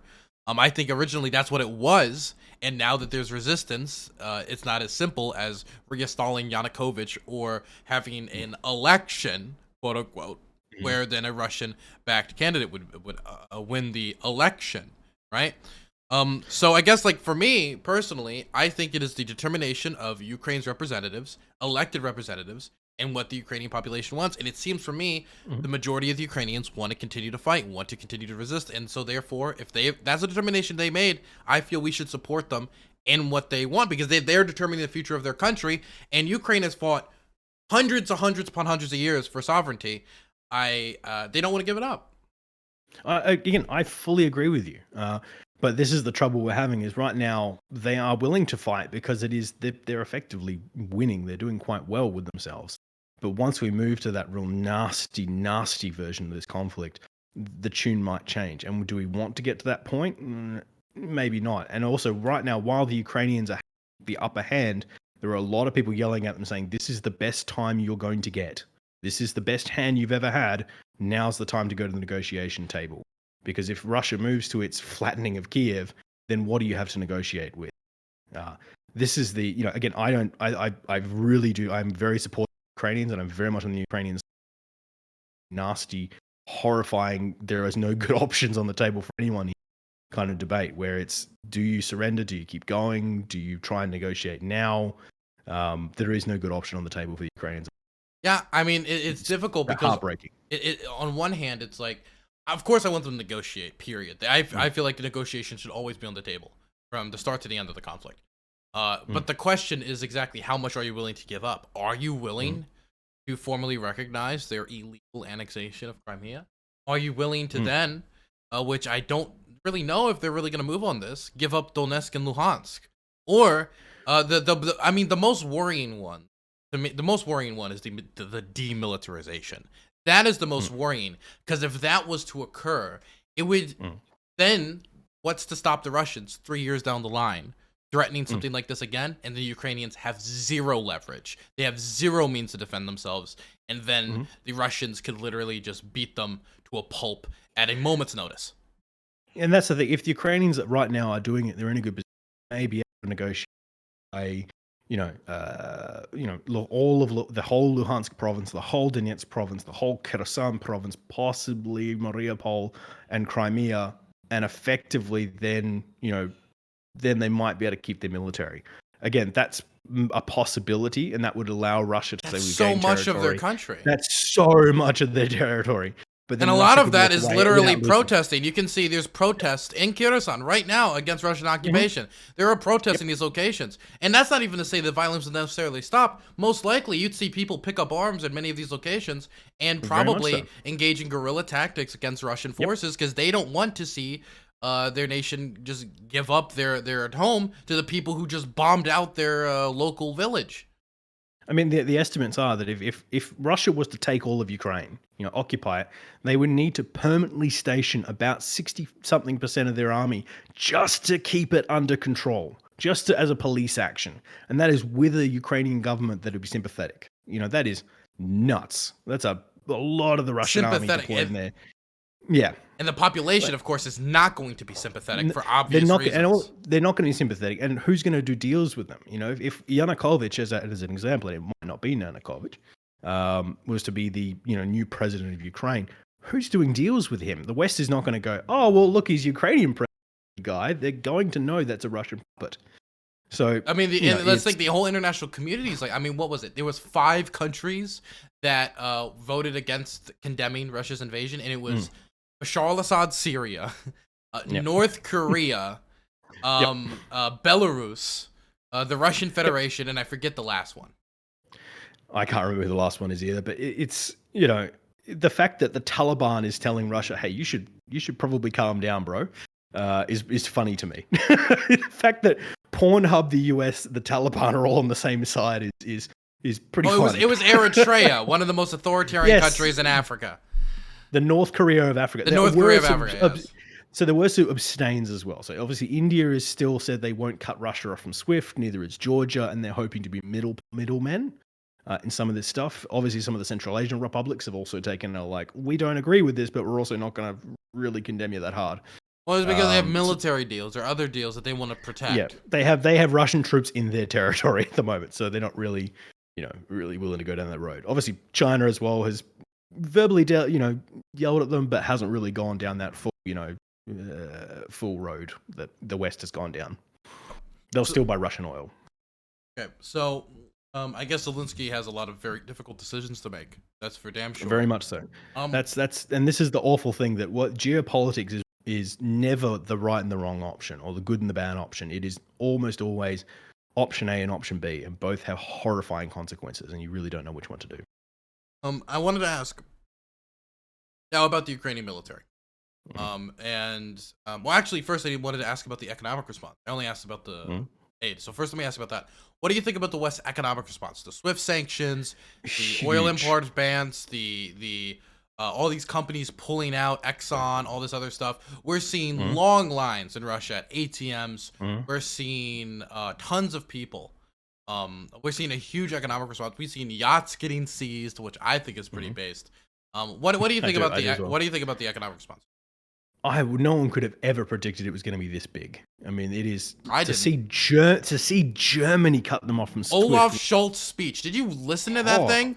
I did, and that's again, Well, let me preface that. No one could have predicted seeing this a year ago. Once it all kicked off, everyone went, well, yeah, this is going to be hectic on Russia. But the fact that Germany's cutting Russia off, obviously the sanctions do have a lot of question marks around them. So, for instance, the Italians made sure that there was a caveat that they can still sell Prada handbags and whatnot into Russia by mail. The Germans did do some energy cutouts. And as well as the fact there are neutral countries. So, for instance, Russia could now technically sell oil to Georgia, and then Georgia could sell it on to the European markets. There's a few bits like that, but also the fact that Russia has been kind of setting up for this. They've got their own payment system that is not SWIFT, called the SPFS. Effectively, it's SWIFT that only works between Russia and Belarus, and they've been building this up for a while. China has their own as well, and that's called gonna come to me in a second. Anyway, yeah, China's got their own version of it as well. Now, there is a worry that if there's these competing payment markets, that it may dilute the US's power of SWIFT. And that's a genuine problem. There's also a worry that if the Russians start selling oil, because Russia's been selling their oil in US dollars for so long, because it's the petrodollar, it's the world's reserve currency, that if they start selling it in gold, which is a possibility because it's much less, much harder to trace around, that other countries might start selling it in gold, and that will remove a lot of the power of the US dollar. I have to ask, now you're talking about like people, well then what if SWIFT loses its power? What's the point of that's power if you don't use it though? In instances like this, I mean, the whole idea, I don't know if you're a liberal internationalist or what your whole idea of like theory is, but somebody who's more liberal internationalist leaning like me, what's the point of this idea of economic peace theory, globalization, the idea that intertwining markets and systems will make it more difficult for things like this to happen of the modern era if these markets and systems do not react in complete disgust towards the country, which invades another country like this for blatant imperialist gain. I agree, and this is the trouble. I'm trying to give both sides here, but being as neutral as I can. But effectively, yes. I'm not neutral. I'm biased. I'm very pro-Russian. I mean, no, wait. No. Cut that out. Everyone clip that. There it is. Cut that out. I'm very pro-Ukrainian, okay? Saint Javelin is the only saint we worship in this house, okay? Yeah, be very it happens clear. to us all. It's all good. So effectively, the SWIFT will do huge damage to the Russian economy and huge damage to the average Russian. There are huge lines at the ATM, and the ruble is collapsing. And this is an even worse, Robux is worth more than the ruble at the moment. Yeah, the Raid Shadow Legends, not the Raid Shadow Legends, but the Clash of Clans gems are now worth more. A single one of those gems is worth more than the Russian ruble. So, and if you're a Central Asian republic who's been told by Russia to keep a lot of your reserve currency in rubles, you're also really annoyed at the moment because your reserve currency is now worth bugger all. This is going to really, really hurt the average Russian. The only thing, effectively, this may blow back for the US with is the fact that if Russia actually gets this payment system up, and we have like imagine a PayPal and PayPal, like kind of two different competing payment systems, and then China gets its own going as well, and they build them up and up and up, then there is a possibility that in a future war that the Russian and Chinese spheres could cut the US off. We're no longer using SWIFT. That's way down the line, and that's something Reserve Bank's talking about. It's way down the bank line. It's a lot of this is speculation. And again, like so. For me, it's like, what if this isn't the scenario where you pull the trigger on an economic response? If this isn't the scenario 100% where you look at the liberal international order, or if you look at like these economic systems and you talk about peace theory that comes from intertwining states and stuff like this, if this isn't the moment, then there really is no moment outside of World War III, and at that point it doesn't matter because nukes are being launched. And that's the thing. If Russia got away with this, we would see nations like Serbia looking to, change their borders. We'd see Albania looking to change its borders. We'd see all these countries around the world going, well, if Russia got away with that, the age of, because effectively since World War II, we've been in this, the borders stay the same kind of mentality. If Russia got away with this, that's it. Cat's out of the bag. Everyone can do what they want. And if they're not going to do it to Russia, then it opens up a can of worms. So I fully agree. Sanctions. I'm very impressed with how quickly Biden was able to get everyone on board. Even guys like Hungary, who there is so much Russian money in Hungary. Oh, Viktor Orban. To get them on board. Yeah, Orban's been a interesting character. Hungary, you have an election coming up. With with the amount of countries on board with this, it's genuinely impressive. This is the most united I've seen the West in a very long time, and it was what was required, and hats off to them. I heard from some people there, and I don't know how truthful this is, and it might just, I think it sounds like a frivolous kind of like hyperbolic headline, that Russia is now the most sanctioned country in history of Earth, which I find it hard to believe it's more sanctioned than North Korea. I'd assume it, not not as sanctioned as North Korea, or not as sanctioned as Cuba at the height of the crisis, and not as sanctioned as, like Iran's SWIFT sanctions are much higher. And when they put SWIFT sanctions on Iran, it was across the board and effectively wiped out about 50% of their economy. With Russia, we're seeing the numbers somewhere closer to the 6 to 10%, which is still a huge amount considering. Look at how much the US freaks out when they go down by 1-2%. It's still a huge amount. Can I read you like 2 paragraphs quickly from the Washington Post? Far away. Russia is at imminent risk of defaulting on its debts as Western economic sanctions choke off its access to dollars and other global currencies to pay lenders, a move that would have devastating economic ripple effects. Fitch Ratings downgraded Russia's credit to a C, or junk status, cautioning investors on Wednesday that Moscow was heading towards an inability to make good on its debts. Moody and S&P Global, the 2 other dominant international credit agencies, made similar moves in recent days. The downgrades are signals to investors to steer clear of Russia, lest they get caught up in the expanding sanctions or sink money into an asset that are bleeding value day by day. But a default, which analysts are beginning to see as inevitable, could have far more sweeping consequences, sending lenders scurrying for financial high ground and fleeing developmental international markets that relay on risk-tolerant events. Sorry, a lot of that was like terminology, but what do you think of that? I think I think it's very true. This is the trouble with it. If you're a German bank that has money, well, you just cut. You just lost I just lost 5 words there. Okay.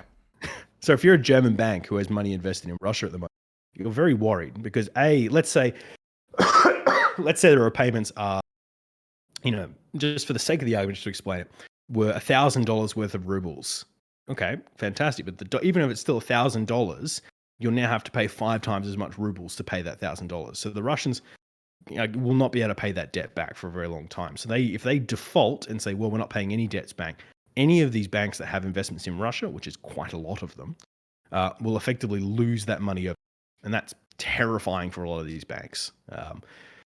All these investors who have money into Nord Stream 2, all these investors who are in the gas market are freaking out at the moment as well. And then it's the question of, well, do you bail out the banks? Because they'll go, well, I've just lost a bunch of money because of your sanctions. You should pay for my bad bet. And what it will also do is effectively all these banks that go, well, I was going to invest into Kyrgyzstan or Kazakhstan or Georgia or any of these countries, I'm going to not invest because I don't want any of this to happen again. To which all these countries that desperately need the foreign direct investment of them are unfortunately going to have their investments pulled out if this keeps going down the road. And that's, it's going to hurt a lot of other countries that aren't. I do also want to bring up that a lot of these sanctions are now expanding specifically to Belarus. Today we first saw a list of SWIFT sanctions that are going to be applied to Belarus as well. Which I do think on a level, it does risk Belarusian involvement in the conflict, because if he's looking at this conflict and he's thinking, well, I'm staying out of it because I don't want, or because I like direct Belarusian soldiers, because there's been reports of it possibly being planned, but we don't know for sure. I do think there is a slight risk that if we start to include Belarus onto the same level, as we should include some sanctions on Belarus, but if we include it to the same level as Russia, then they're going to say, well, fuck it, we're already being sanctioned at that level, let's go in anyway. But then again, the Belarusians are very, very against the war generally. Belarusians are against, from the majority, are against the war because they see, again, Belarusians and Ukrainians hang out all the time. When you go to a bar in Belarus, there's always Ukrainians, and when you go to a bar in Ukraine, there's quite often Belarus. So they know each other quite well. There's not a huge amount of support for the war. But so Lukashenko, who's in a weakened position already, does he really want to risk doing that? And for what the Belarusians have is not great equipment. It's pretty average of stuff. So for Russia, it's probably doing that calculation of is the outdated, fairly roughly armed Belarusian army worth the risk of Belarus destabilizing again and me having to deploy to solve that? It's a bit of a murky question. I wanted to ask. Oh, I have so many questions. Another question I wanted to ask is Belarusians. There are opposition Belarusians, who are actually fighting on behalf of Ukraine. And I see a lot of them using the old 1991 to 1995 coat of arms, the one that's tied to a lot of Belarusian history. Can you tell me about this Belarusian opposition that is actually being active in the conflict on the side of Ukraine? So in Belarus, when it comes to politics, the actual opposition party in Belarus is also pro-Kremlin. So it's a bit murky, but there are a lot of young Belarusians who, again, they work in the West. When you go to a bar, the bars in Minsk, not only do the Irish bars wear kilts, and I never understand why, but most of the young people there have spent quite a lot of time in the West, and they quite often work in IT with the West, or it really is they understand the West, and they see this as if Ukraine falls, that will secure Russia, and we're never getting out of it. That's it. This is the battle. This is the front line. It's here or now. And they are jumping in to effectively defend mostly friends and family they have in Ukraine. So yeah, there are definitely some Belarusians over the border there. Okay, so I wanted to now go back to the economic response. Why do you think the economic response is so united this time? And do you think that Joe Biden at all has any credit to this? Like, do you think he's been a good leader on the response to this?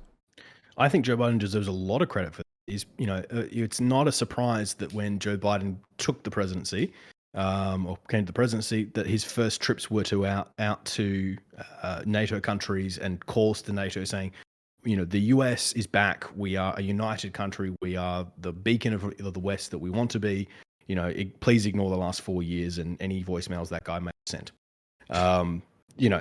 This is him trying to get, bring back NATO, bring back a united West, to bring everyone back on the same page, which is difficult, and he's very good at making sure there was Spanish frigates in the Black Sea to show that it's not just a handful of NATO countries, it's everyone who's part of this. Getting Germany on board was, quite a lot of Biden putting pressure and saying, look, we can help you in other ways. Let's do whatever we can to make this a united response, because that means that Russia can't use the, all of NATO, you're not all. Hungary doesn't. Man, you are cutting out hard. Sorry. Yeah. So effectively, Biden deserves a lot of credit for effectively calling all these nations to try and get everyone on board, to make sure they're all on the same page, to effectively make sure there's not a breaking of ranks, that guys like Hungary and Bulgaria aren't going, well, this is technically not my problem. So he's been making a lot of calls, supporting the Germans particularly, to make sure the Germans get on board. So yeah. Can you explain the significance of exactly why having the Germans on board is so shocking? It was shocking to me to see them actually sending weapons to Ukraine. They should send more. I don't think they've done enough, but they have done much more than I expected. Because the Germans are so reliant on Russian gas. Like, huge amounts of Russian gas comes, powers Germany. Not only in German power plants. And Germany's been so reliant on Russian gas for such a long time, to the point where the ex-German chancellor is the head of Rosneft, which is a Russian gas company. Germany has been quite close with Russia for a long time, and usually when there's sanctions on Russia, France and Britain will call them out, but Germany will stay quiet. So Germany jumping on board shows that they are, breaking with tradition. It's a very big move for them to actually to Russia. It's something they usually don't. Okay, so now I want to get to this part which I've been most eager to talk to you about, and because I don't want to keep you for too long. You've been here for a decent amount of time, and I want to get you out probably in the next 19 minutes. The Ukrainian military has performed much better than anyone could have expected, especially the Russians could have expected. They have changed a lot since 2014, and the disintegration that we saw in Crimea is not happening. We're not seeing mass surrenderings. We're not seeing people lay down their arms. We're not seeing even like a large level of confusion necessarily from Ukrainian forces. What the hell happened? 2014 happened. Again, in 2014, the Ukrainian army was not prepared for this. Now, since 2014, the Ukrainian army has been effectively spending lots of time rebuilding themselves, making sure they're ready for this conflict, because this is everything they've been thinking about since 2014. They have the morale, they have the wind in their sails, everyone is throwing weapons and money and machinery, and they have good messaging behind them. They are fighting for their own country, effectively. If I asked you to go and, fight a war in, Iran, you'd be less chuffed about it than if I was to say, hey, the Iranians are attacking your city right now. You'd probably be willing to defend at that point. It's a very, very different situation for the Ukrainians now in 2014, because it's also not attacking just the Russian areas that were breakaways. These are not, hey, the Russians aren't here, we're supporting other Ukrainians who are breakaway, because that's Ukrainians killing Ukrainians. Well, that's the narrative anyway. This is now an attack on Ukraine, and people are actually, it's why you're seeing little babushkas and little, ladies just filling, Molotov cocktails, getting ready. The fact that Ukrainian radio right now, all the time telling people how to make bombs and make Molotov cocktails. The fact that the Ukrainian tax department has said that you don't have to claim any Russian equipment you steal in your taxes, which is pretty funny. So yeah, this is Ukrainians defending Ukrainian homeland, and they're better armed, they're better trained, they're better moraled. This is a very different Ukraine than 2014. I think a lot of people were expecting them to roll over like they did then, but this is not the same Ukraine. Yeah, and I also think that a lot of Russian soldiers have been shocked because, the ride into the country has been bumpy, to say the least, not only due to the mud and other things and poor tire maintenance and javelins and NLAWs, but I think the ride home will be bumpier because the thing is, this actually kind of goes against it's a popular misconception. A lot of people think that coffins are a lot more comfortable than they actually are. They look comfy, but they're not that comfortable. It's crazy. But I wanted to ask specifically, now we're in the situation we are now, and it is the Ukrainian military engaged directly with the Russian military. How do you see the conflict going from here? So unfortunately, I see it not going particularly well for the Ukrainians going forward. I see there's a few options everyone's batting around. One is that Zelensky comes to the table in the next few days, and effectively we see, a territorial concessions to the Russians and a promise to not join NATO, and Ukraine gets to keep a rump state. Two is that Ukraine gets broken up into about 5 to 7 nations, and effectively Russia plays them all off against each other and has rulership over most of them. So we have, a Kharkiv People's Republic, a Luhansk, Donetsk, Kherson, the Dnieper Republic, all these kind of weird things. That's another thing that people have been discussing. There is Ukrainian, doggedly keep fighting, and we start moving to real nastier versions of this. We start seeing strategic bombing. We start seeing artilleries leveling cities. And this thing drags on for ages and ages and ages. The other one we are, that people are batting around is that Russia conquers all of Ukraine, to which case they now are stuck, trying to govern this ungovernable country, where people are knocking out, little security, knocking out surveillance drones with jars of pickles, for decades to come. Obviously there is a hope that maybe the Iranians can, beat off the Russians, and maybe there's domestic troubles at home. And that's the kind of that seems like the best case scenario is that the response. This is the two-edged sword for Ukraine. That one, the longer they fight, the more chance Russia moves to doctrines. But the longer they fight, the worse the sanctions. Sorry? Nastier doctrines. Yes, car park doctrines start leveling cities. But the longer they fight, the more the sanctions will start to bite on the Ukrainians. Bite on the Russians. Yes. That the average Russian will have a really hard time. The average Russian will, actually start to turn against their government. And that is the hope that happens, but I can't see it happening all that soon, because there isn't an opposition ready to go in Russia that is got national support, particularly in the older generations. So it's a hope, but that's the hope that Ukraine's clinging to. So again, but we're only what, in 13 minutes, we're only 2 weeks into this war, so it's still a long way to go. There is still a long way for it to go. Do you see the idea of the negotiations that are happening right now? Do you think the odds of them being successful are quite high?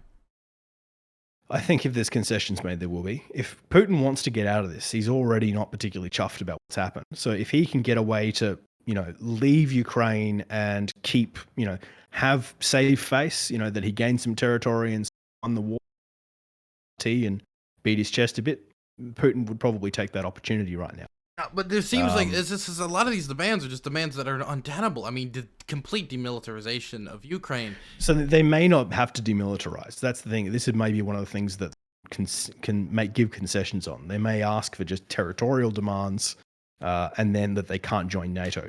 They couldn't anyway. But if that's the case, does the US like a lot of these promises, like easily, like let's be for real. Like let's say Ukraine gets invaded and it promises never to join NATO, right? Who gives a fuck if they break that promise? I hope they break the promise one day. I hope they say fuck you, I don't care, and break the promise. Why? Because the promise was got at the point of a gun. If a robber comes into my house, points a gun at my head, and says, "Give me all your money and don't tell the cops," and once he's gone, I'm gonna call the cops. He can't be like, wait a second, you told the cops? I don't care. I don't care that I lied to you. And so I guess when it comes to NATO membership, that's my main thing. Like, as long as he can have it a standing army and keep Ukraine sovereignty to a certain degree, like you can always move the NATO conversation down the road. In fact, I would encourage that. Yeah, and that's, again, Zelensky right now is just desperate to try and stop cities being leveled and, put an end to this war, because innocent Ukrainians are going to die, and the Ukraine, it's a beautiful place. Did you hear the report out of Mariupol? Oh, I haven't read it yet. Again, this is my first interview of the day, so I haven't even... According to the Mariupol City Council, more than 1,200 civilians have been killed in Mariupol since the start of the siege 9 days ago. That doesn't surprise me. I'd honestly assume it would probably be higher than that, because they've been attacking some of the convoys leaving as well. And that's just one city, to be clear for chat. That's one city out of all of Ukraine. Yep. And again, they haven't even moved to the real nasty stuff yet. Because once they, effectively, the Russians, as we've seen in Afghanistan and in Syria, will do large artillery attacks. And as the civilians all flee, they strafe the civilians as they sit in columns. So it'll be a really, really, really nasty conflict if we move to that point. And that's what everyone's trying to avoid here. The Russians know that if they start doing that, then more international blashback, more problems at home. They don't want to do that. Sanctions will just get worse. To be quite honest, everything's going to get worse. So they're desperately hoping that what they want is a repeat of 2008 in Georgia, which is that the Ukrainians will go, yeah, we're not going to win this thing. This is awful. We surrender. Please take what you want. Is there any indication that would be the case? Because the only indication is that it felt like Zelensky was kind of cooling on the idea of NATO membership, but that's really nothing. If all Putin got out of it was, we promised not to be in NATO, which we all know immediately when Zelensky gets the chance, he's going to turn around and be like, never mind, let me join NATO now. I mean, we saw him try to join the European Union during the conflict, right? Yeah. I mean, it wouldn't really be, I guess he could say it was a save face, but that would be basically a failure for the Russians. So I guess, my goodness. That would be a failure for the Russians. So that's why they'll ask for territorial, concessions as well. So likely one of the main bits they'll want is effectively Crimea was mostly supplied of fresh water from the Dnieper River. And when Russia took that over, the water that supplied Crimea came, effectively Ukrainians filled the river that supplied Crimea with concrete. So now Russia's had real water problems in Crimea since. So they will probably ask for Kyrgyzstan in that area so they can keep remove that concrete and get the water flowing back to Crimea again. Because there's also water security issues in Donetsk and Luhansk, as far as I'm aware. Yep, there is water security issues out there, but that's much easier to supply because you can build pipelines in from the Volga River down that way, whereas Crimea is much more difficult to pump fresh water into because it's a lot further away from Russian main water sources. So they might ask for the territorial concessions. They may even be greedy for Odessa and the area of Gagauzia as well. And that way, effectively, Ukraine has no access to the sea. But again, but the more greedy he gets with his demands, the less likely the Ukrainians are going to even entertain them, because then they can always remember, like, there's another route here, and the route is fighting, waiting for more Western aid. For example, I haven't asked you about the Polish jets. This is it seems like almost like an international incident now, where I am, of course, I want these MiG-29 fighter jets, which the Poles have offered, the 30 of them, to get to Ukraine. But can you tell me about this incident that's now kind of ever evolving with these jets? It's a really, effectively the Poles want to give all their jets to the Ukrainians because the Ukrainians have lost the majority of their air force already, and give them something to fight with. But it's a really difficult situation because they can be shot down. I mean, who flies them in from Poland? And if that's a jet fighter flying from Poland into Ukrainian airspace, that's a whole bunch of questions on whether that constitutes it as an invasion or not. Even if they bring it in on a truck, which would legally be fine, the Russians can bomb that truck and you've just given away a bunch of very expensive fighters. At the same time, there's also that talk of, well, is this escalating it, and are we pushing Putin further into a where he can strike out harder? And again, we talked about this a bunch today on why that would be a potentially rough move for Putin. It's a really tough decision at the moment of, do we keep supplying the Ukrainians and corner Putin further, or do we try and tell them to get the best deal they can and leave while they're up on the table? I guess for me, like, I want to get those jets into the country, right? Because my position is, whether or not ultimately it's Zelensky and his government's decision. I don't want to see Ukraine subjugated and its democracy robbed from it, like we've seen many other states suffered. But I want to at least give them as much leverage as possible. And Putin will probably be extremely fucking frustrated if he finds out that the Ukrainian Air Force, which the airspace is still contested, as far as I know, which is absolutely wild. Yeah, it's very much Russian dominated. The Ukrainian Air Force is a shell of what it was, and most of them were knocked out on the ground. And this is the trouble. Even if we can get these MiGs on there, most of the hangars that we could hide them in are gone. So we're likely to see the Russians just hit them with precision missiles anyway. So it's a big risk for something that will likely extend the lifeline of the Ukrainian Air Force by days, a week at most. Still, that is vital time, because I agree with you. I think that we need to do everything we can to support the Ukrainians. I'm just giving trying to do the journalist thing of giving both sides and saying, here are the repercussions on both sides. It's a much more complicated decision than. Got it. And I'm doing the thing where I'm a biased piece of shit, and I want to see more Su-25s crashing into Ukrainian forests. That's what I want to see. I want to see more javelins destroying cope cages on Russian tanks. Right? Have you seen these cages on the Russian tanks? The cages. Which bit are they? The cages that are meant to stop the javelins. Yeah, so they're meant to be reactive armor, and they're not working nearly. They're not working very well, like they thought they were going to work. No. Yeah. There was a thing. I literally, just as I went to bed last night, I saw a video of a Ukrainian soldier standing on top of a tank, holding a grenade in his hand, knocking on the door. Come on out, it'll be fine. It just reminds me of that. I just want to talk to him. It's an interesting conflict. It's the first one I think we've seen, like, just so much content coming out because everyone's got a camera. It's incredible to see the amount of footage that's coming out. So I want to ask you one more question. A senior U.S. defense official said as of 6 hours ago that the majority of Ukraine's air fleet is still intact and operable, adding the airspace over Ukraine remains contested. What do you think about the statement? Again, it's the difference. It's the majority of the Ukrainian air fleet, most of the Ukrainian air fleet, drones. So yeah, the majority of the Ukrainian air fleet is probably intact, but it's the big, drones are not going to be able to take out fighter jets. So yeah, they'll still have a bunch of these Bayraktar drones that they bought from the Turks, and the Turks are supplying them with a shit ton of them. But yeah, the important stuff, which is the Ukrainian jets, have mostly all been destroyed. And that's the trouble. What do you think about the drones, by the way?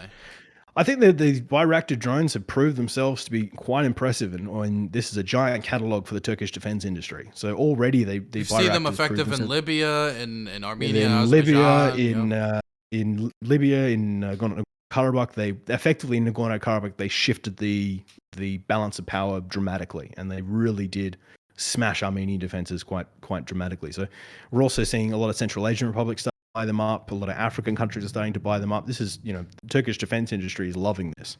I assume they are. Yeah, not to mention the Ukrainian military is like putting this video online. They made a song. Yeah. Did you see the song? I haven't seen the song. What's the song? Can I play you the song? Please play me the song. Okay. I'm very they made a song, and this is made by the Ukrainian Armed Forces. It's a favorite song in my community now. Rocktar. Here we go. I'll share screens. Are you familiar with how Discord works? Yeah, I'm familiar with Discord. Okay, so I'm going to share screens with you. And you're going to look at the Bayraktar. Okay. Okay. Tell me when you're ready. Yeah, I'm good. I can see it. Yep. Far away. Okay, give me a second. Let me bring this up. I got 2 warnings. That means that YouTube really loves it. Okay, you ready? Okay, yeah, yep.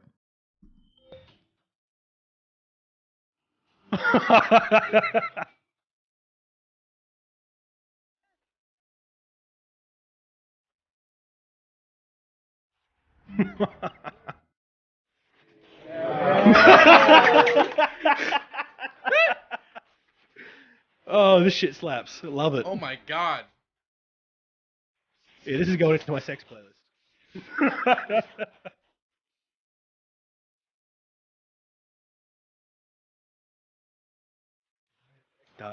It's a jammer too. I'm all for it, 100%.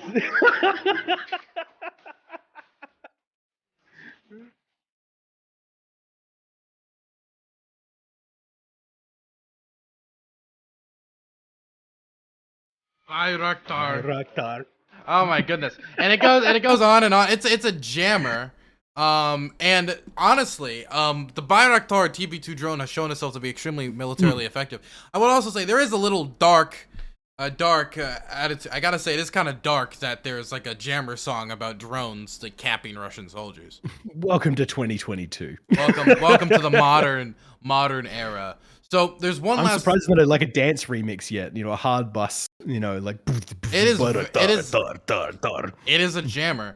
I got one last question to ask you. So there is a good chance that the demands the Russians make will be too excessive or too much, and there's not terms came to. In fact, talks have already failed multiple times, and another round of talks happening. But the odds are, of course, that they fail as well. If this drags out into a longer conflict, and the Ukrainians have to fight tooth and nail for everything, and this becomes a do or die, victory or death type scenario, and this becomes a longer type conflict, what are the odds you give the Ukrainians there? Not only in traditional military aspect, but also in a long-term resistance-esque aspect afterward, if an occupation was to start. Okay, so effectively, the US could take Iraq, but holding Iraq is a different set of story. It's probably a 15% chance, maybe 10, that the Ukrainians can actually beat off the Russians and then retake Ukraine. And I think that's been generous, just because they're economically and militarily, but they are fighting so well. Every report we see is exceeding our expectations of how well the Ukrainians. But the Russians, if they move to they stop doing this kind of piecemeal where they chuck in one battalion to do a little bit and retreat it when things go wrong, and they move to a full combined arms doctrine, the things they usually practice in these exercises. What we're seeing in Ukraine is completely different from what we saw with last Zapad exercises, which is combined. If they do move to that, the Ukrainians are unfortunately outgunned, and they will likely be, beaten off in large numbers. That's the sad bit. But again, the Ukrainians can surprise us. Hopefully they'll do better. And again, I think we haven't really Ukrainians seen large-scale urban conflict yet. I guess Mariupol is the No. closest we have to seen to that, but Mariupol is not like Kiev. Mariupol is not like Kharkiv, which is the second largest city, 1.5 million people. It is not like these other locations. Yeah, but we also haven't seen the Russians just level the city. And effectively what it will become is just a lot of little Stalingrads for the Russians, which is going to cost a lot of Russians are going to die, and ends up, getting even worse. So for the sake of everyone, because again, these are Russian soldiers, not all of them are pro, nationalists, kill every, eat they're conscripts, many of them. A lot of them are conscripts who are just there because that's what they have to do. So for the sake of everyone, I really hope that there can be some sort of negotiation. I really hope the Ukrainians get a good deal out of this. And I will, can never forgive the Russia. I have friends in both Ukraine and Russia, and it's very hard, but I can never forgive Putin administration for what he's done on this one.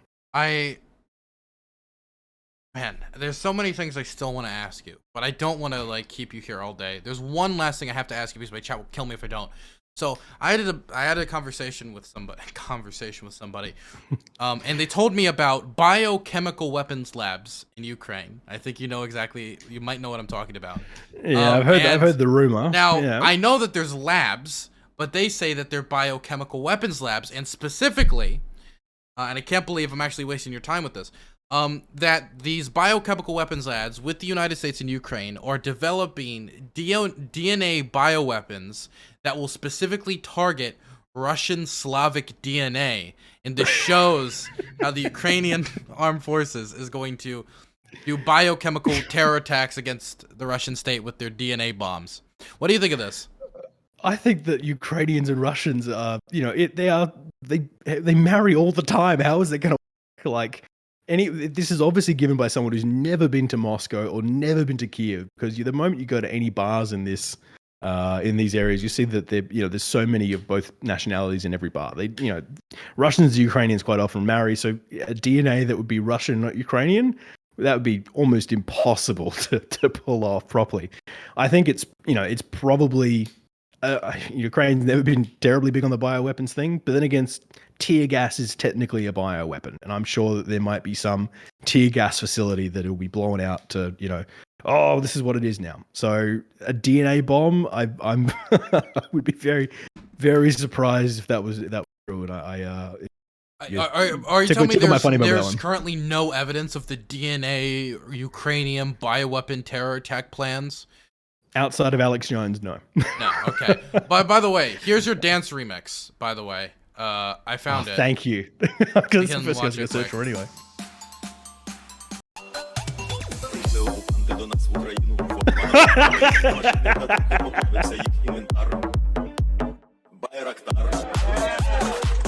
Yes. Okay, so there you go. There's my present for you for wasting your time with that silly question. No, that is 100% enjoy. That's going to be sitting on my your playlist. Got you, man. Is there anything you want to shout out? You want to shout out the Red Line or anything else? So obviously, if you want to check me out and all the stuff I do, we have experts from the White House, CIA, and you cut out your Oxford, plug, Harvard. Your plug cut out, man. The one time it cuts out. So I run the RedLine podcast. So I run the RedLine podcast, which is a geopolitical program. We do one big subject each fortnight. We have experts from White House, Harvard, Oxford, Cambridge, diplomats, ambassadors, presidents of countries come on the show and discuss one big geopolitical issue each week. You can find that on Spotify and iTunes and all the good places, or you can go to TheRedLinePodcast.com. Check out some of the analysis we're doing over there. In fact, we just did a live panel on Ukraine with the head of the National Security Councils for a member for Russia and Eurasia, the US ambassador to Ukraine, James Kerr-Lindsay. So, Fortnite, just for a comment, what does Fortnite mean? It's a game and it's great. No, I'm kidding. Every 2 weeks. Thank you very much for coming on. Thank you for spending almost 2 hours answering questions. I had so many questions. And I hope you have a good one, okay, man? You have a blessed day, okay? It's always a pleasure being here. I'm a fan of the show. So awesome. You're a fan of the show. What's your favorite part of the show? Favorite moment? Favorite debate? Anything? I think watching you tear House apart has been pretty fun. You definitely have some interesting opinions come on the show. It's always interesting to watch you just watch someone, ravel out, and then you fact check them and just watch them have to walk it back, which is always fun. Thank you very much for jacking me off live. I'm gonna get banned now because of sexual content. You have a good one, okay? Thank you so much. Okay, see you good one. Bye bye. What a good convo. Okay. Wow, that was a great conversation. I got a lot out of that, much more than I expected. Thank you for having Michael on. It is awesome to hear from people who are well informed about a region. Yeah, and he specializes in the region. So it's and we got a little Kazakhstan segment. I don't think anybody expected a Kazakhstan segment. Oh my goodness.